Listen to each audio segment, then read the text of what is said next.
Как да победим ръждата? Представете си следното. Карате си спокойно, но един ден забелязвате малко кафяво петънце на калника. Игнорирате го. След месец то е пораснало. След година – дупка. Ръждата се появява на места, където камъчета са наранили боята по зле поправени зони или когато влагата си е намерила дом.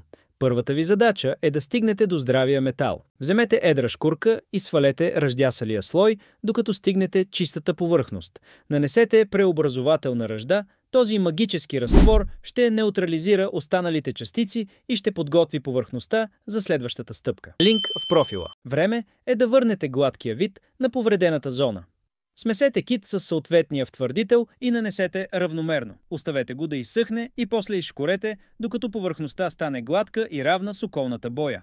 Покрийте местата, които не се нуждаят от обработка, след което обезмаслете и нанесете грунт. След като изсъхне, използвайте фина шкурка, за да матирате повърхността. Обезмаслете още веднъж и започнете с боядисването. Нанесете няколко тънки слоя боя, като оставяте време за изсъхване между тях. Завършете с лак за допълнителна защита и блясък. След като всичко е изсъхнало напълно, полирайте повърхността, за да се слее идеално с останалата част от автомобила.